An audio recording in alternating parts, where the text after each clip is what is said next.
Hi everyone, आप सभी का भरपूर स्वागत है let's crack UPSC CSE Hindi channel पर। जैसे कि आप लोग जानते हैं, यूपीएससी और पहला प्रयास, देखो पहले प्रयास के चयन का अपना ही एक अलग आनंद है, अलग कॉन्फिडेंस है।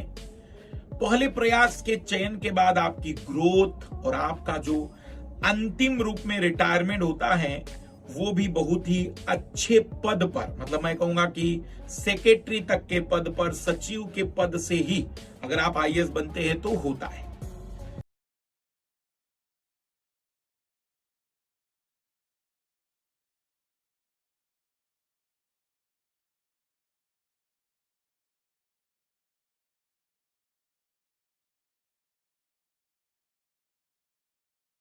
आखिर ऐसा क्या चीजें हैं जो पहले प्रयास में आपको चयन देता होगा? सबसे पहला सवाल है कि सर क्या आप पहले प्रयास में आईएएस बने? तो भाई मैं तो आईएएस ही नहीं बना, लेकिन इन 12 वर्षों में मैंने कई विद्यार्थियों को जब पढ़ाया और उनमें से कुछ विद्यार्थियों ने पहले ही प्रयास में चयन दिया, तो उसके पीछे मैं जो रीजन ढूंढ पाया एक शिक्षक के तौर पर, वो मैं आप लोगों के सामने शेयर कर रहा हूं। यदि हम पहले प्रयास में आईएएस बनना चाहते हैं तो पहले पॉजिटिवनेस क्या है हमारे पास?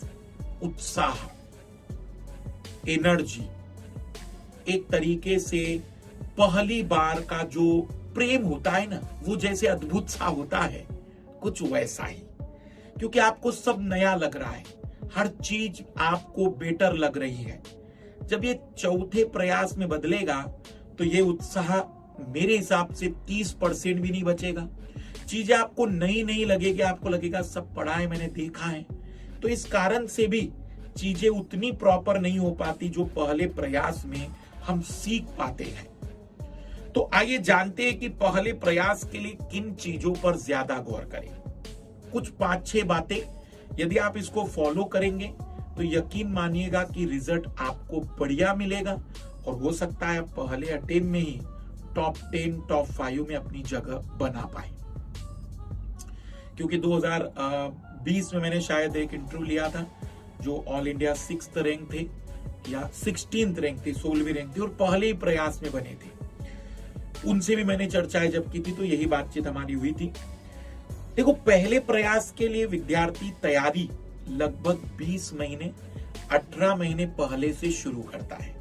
ऐसा नहीं कि 4-6 महीने की तैयारी से ही वो पहले प्रयास में बन गया, तो पिछले 18 महीने 12 महीने से पढ़ रहा है, तो तैयारी का एक लॉन्ग ड्यूरेशन तो लगता है। दूसरा, सिलेबस पर ज्यादा फोकस, किताबों पर नहीं, न ही विषय पर और ना पीएचडी करने पर, बल्कि सिलेबस।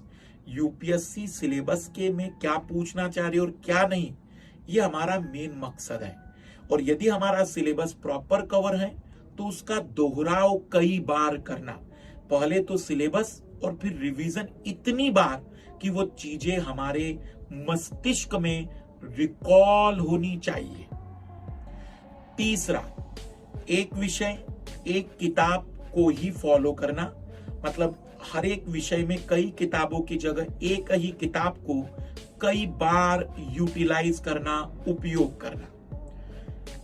चौथा, जो कि बहुत ही इंपॉर्टेंट पॉइंट है, नोट्स बनाना। जब आप लोग नोट्स बनाते हैं तो आप उसे सोचते हैं टाइम वेस्ट, लेकिन जब आप दोहराव करने बैठेंगे, रिवीजन करने बैठेंगे, तो किताबों का रिवीजन, कक्षाओं का रिवीजन नहीं हो सकता, वो रिवीजन आपके नोट्स का होगा। तो आपको नोट्स बनाने होंगे अपने हाथों से नहीं, तो अगर आप नोट्स ले रहे हैं तो उसे अपने हाथों से कन्वर्ट करिए, उसमें कुछ पॉइंट ऐड करिए और उसे अपना बनाइए। तो नोट्स बनाना बहुत ज्यादा जरूरी है। एक फिक्स टाइम पीरियड, एक अनुशासित दिनचर्या बनाइए जिसके माध्यम से आप अपने छोटे छोटे टारगेट को पूरा करेंगे। जो अपने छोटे टारगेट पूरा करेंगे वो अपने अंतिम टारगेट को भी बेहतर तरीके से कवर कर सकते हैं। यहां पर मैं आप लोगों को एक और बड़ा इंपॉर्टेंट पॉइंट बता दूं, आंसर राइटिंग, या फिर हम कहेंगे कि एथिक्स और एसे, इसे थोड़ा सा बाद में तैयार करो, पहले आप जीएस के बाकी सेगमेंट कवर कर लो। ऑप्शनल को पीटी से पहले तैयार करके रख लो, तो आपको प्रॉपर टाइम पीटी के बाद भी बढ़िया मिल पाएगा। पूरा ऑप्शनल नहीं तो एक पेपर तो रेडी करके रखना ही है पीटी से पहले।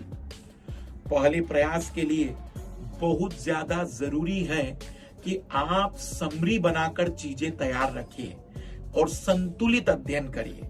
केवल करंट अफेयर या केवल सिलेबस नहीं, दोनों की जरूरत है, दोनों को कवर करना होगा, तभी जाकर आपको ये महसूस होगा कि आपकी चीजें कंप्लीट हो रही है। और सबसे अंत में प्रीवियस ईयर क्वेश्चन न केवल पीटी बल्कि मेंस के क्वेश्चनों की भी बहुत अद्भुत तरीके से यदि आप प्रैक्टिस कर लेते हैं तो आपको पहले प्रयास में उनसे बहुत ही मदद मिलेगी। कुछ 3-4 बातें जिनसे हमें बचना चाहिए। बचने का मतलब है चीजें अफवाहों के रूप में ज्यादा ध्यान मत दो, मार्केट में अपनी स्ट्रेटजी बदलो मत बार बार। कई सारे सीनियर मिलेंगे, कुछ सीनियर के साथ साथ कुछ ऐसे बच्चे भी मिल जाते हैं जो केवल आपको सलाह देते रहते हैं, उनसे भी बचते चलिए। कोशिश करते चलिए कि आप जितना किसी एक सब्जेक्ट को कंप्लीट कर रहे हैं, जब तक कि कंप्लीट ना हो दूसरा शुरू मत करिए। और चौथी और बड़ी महत्वपूर्ण बात, कोशिश करना कि भीड़ का हिस्सा ना बनो, आप अपनी रणनीति बनाओ। टॉपर की रणनीति सुनो, मेरी रणनीति सुनो, लेकिन उसके बाद आप एक ऐसी रणनीति बनाओ जो आपके अनुकूल हो। पहले प्रयास में चयन कोई जादू नहीं है, लेकिन निश्चित ही एक सही सिस्टमेटिक स्ट्रैटेजी और सही तरीके से विषयों को पूरा करना और उसकी जरूरतें जो यूपीएससी की हैं वो कंप्लीट करना आपके चयन को तय करता है।